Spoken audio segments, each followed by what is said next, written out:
Magandang araw mga ka-MC Daily. Sa panahon ngayon na puno ng negatibong balita, awayan sa politika at social media, at iba't ibang problemang kinakaharap ng maraming Pilipino, may isang uri ng content na patuloy na nagbibigay ng inspirasyon at pag-asa sa milyon-milyong manonood, ang charity vlogs.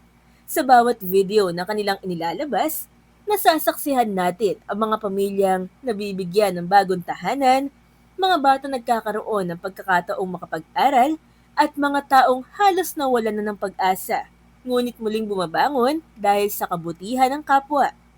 Hindi nakapagtatakang milyon-milyon ang kanilang followers dahil bukod sa entertainment, nagdadala rin sila ng positibong emosyon sa mga manonood.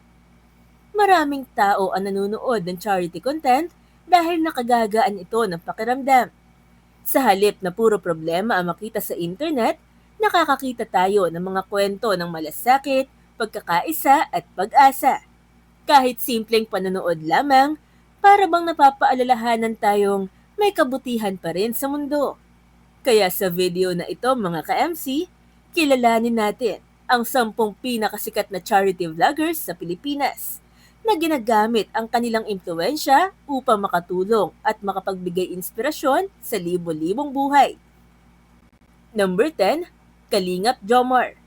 Mula sa mga viral rescue cases hanggang sa agarang medical assistance, isa si Kalingap Jomar sa mga charity vloggers na mabilis kumilos kapag may nangangailangan ng tulong.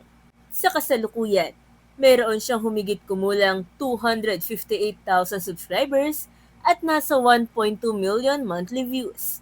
Dahil sa kanyang hands-on na approach, marami ang sumusubaybay sa kanyang channel upang makita kung paano nabibigyan ng pag-asa ang mga pamilyang tila wala ng malapitan.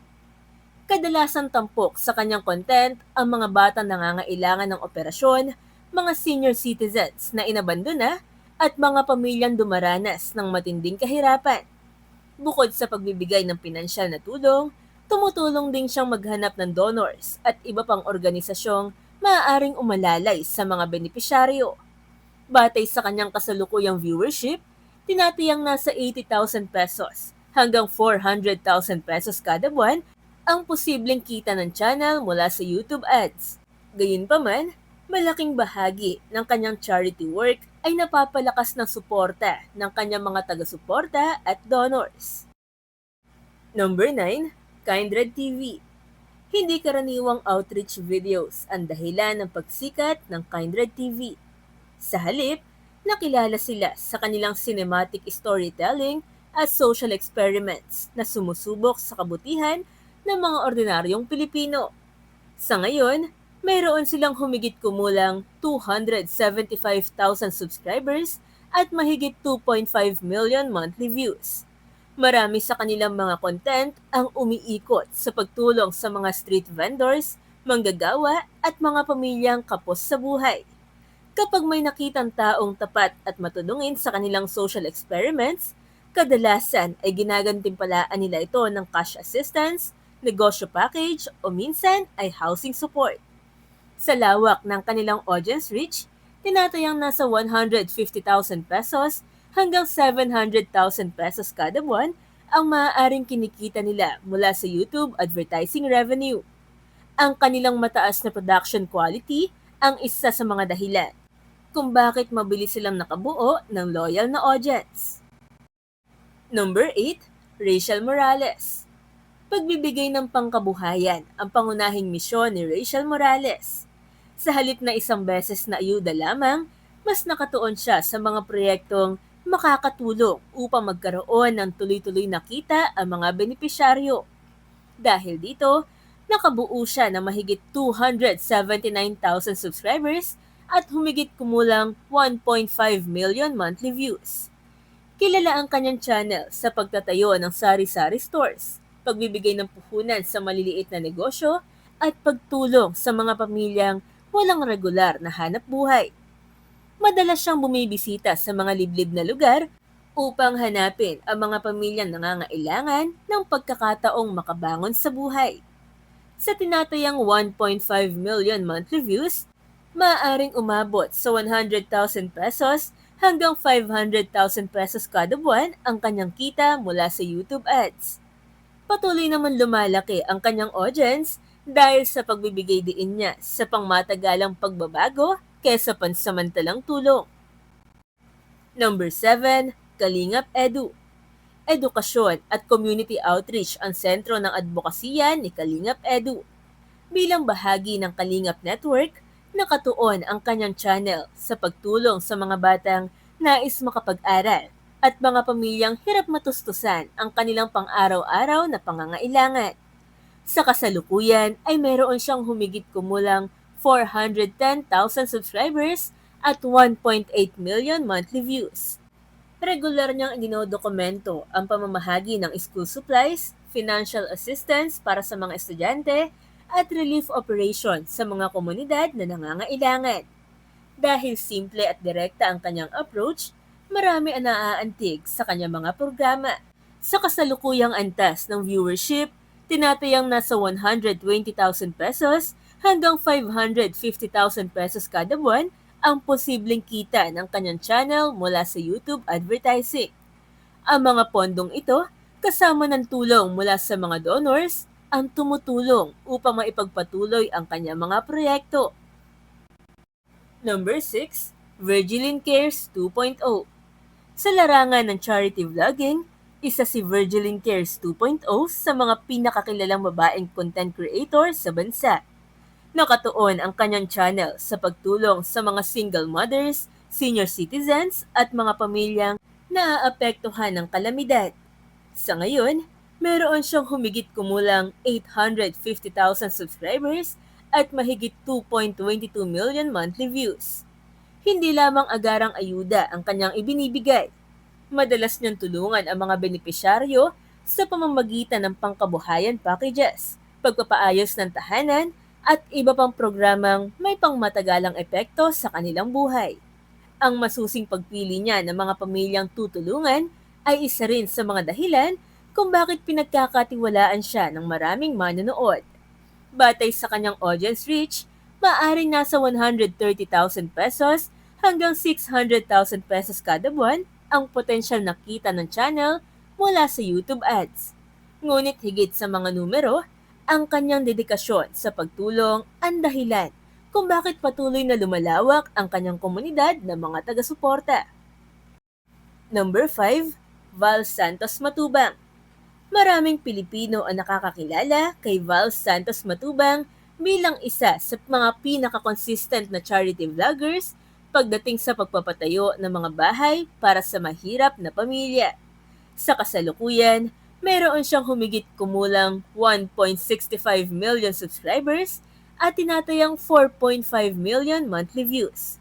Bagamat hindi siya kabilang sa may pinakamataas na viewership, nananatili siyang isa sa mga pinakarespetadong personalidad sa charity vlogging community.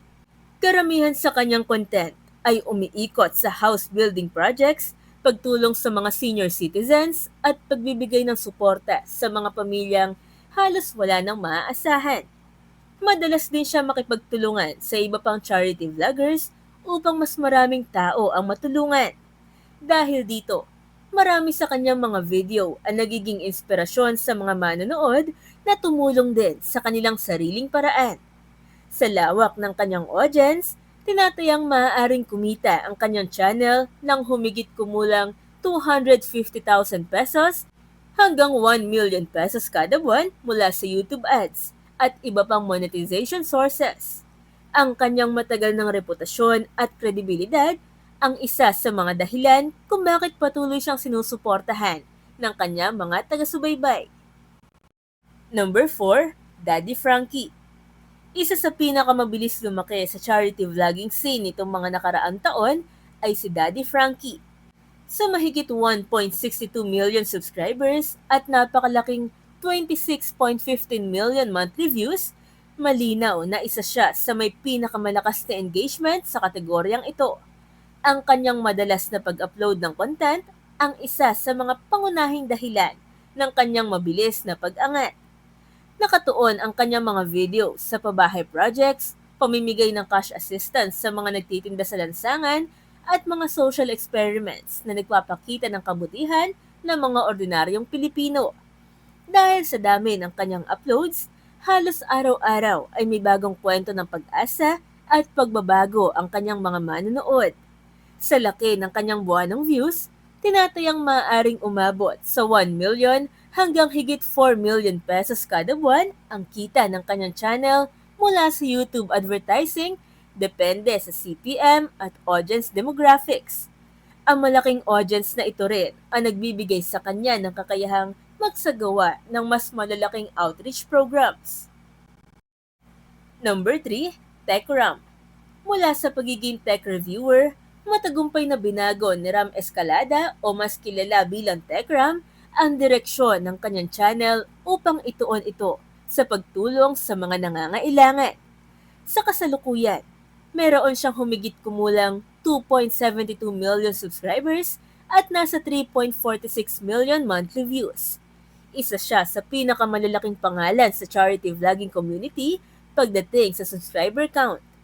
Ang kanyang pinakakilalang proyekto ay ang pagpapatayo ng mga bahay para sa mga kapuspalad at pagbibigay ng pangkabuhayan upang magkaroon ng pangmatagalang kita ang mga benepisyaryo.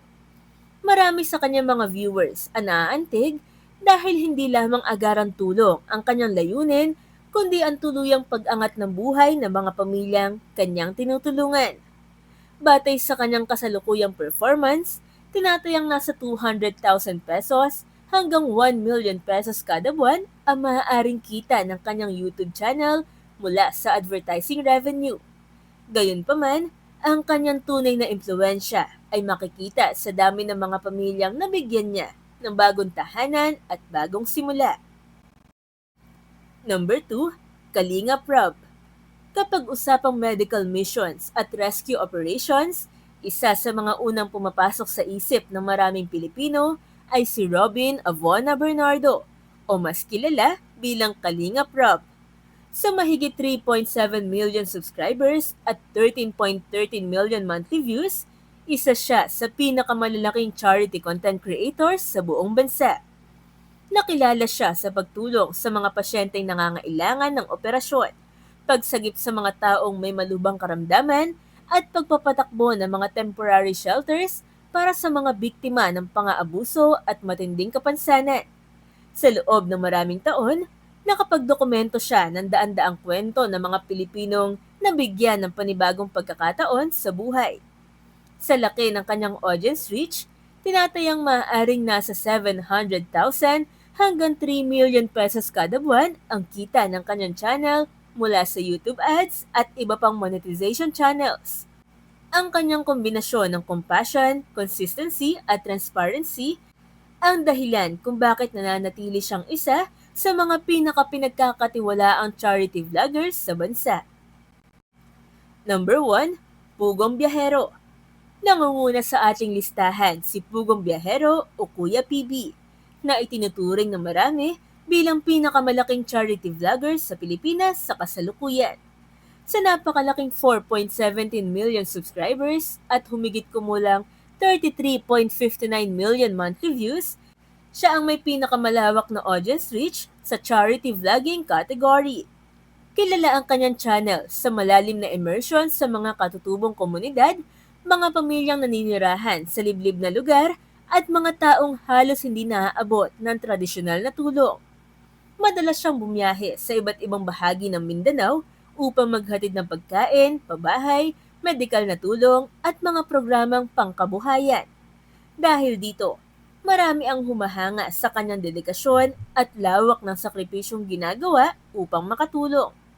Sa mahigit 33 million monthly views, tinatayang maaaring kumita ang kanyang channel ng 1.5 million hanggang higit 6 million pesos kada buwan mula sa YouTube advertising, depende sa iba't ibang salik ng monetization.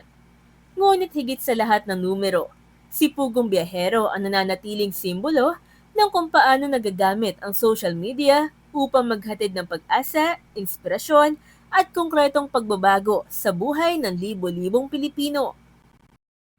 Mga ka-MC, ang mga charity vloggers na nasa listahang ito ay may magkakaibang paraan ng pagtulong, ngunit iisa ang kanilang layunin, ang makapaghatid ng pag-asa sa mga taong higit na nangangailangan.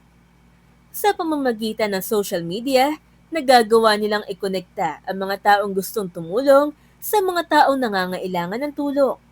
Higit pa sa views, subscribers at kita, ang tunay na sukatan ng kanilang tagumpay ay ang dami ng buhay ng kanilang nababago sa bawat proyektong kanilang isinasagawa. At ngayon mga ka-MC, nais naming marinig ang inyong opinyon. Sino sa mga charity vloggers na ito ang pinakapinanunood nyo? Meron pa bang charity content creator na sa tingin nyo ay dapat mapasama sa listahang ito? At kung bibigyan kayo ng pagkakataon, anong klaseng charity project ang nais nyo suportahan para makatulong sa inyong kapwa Pilipino?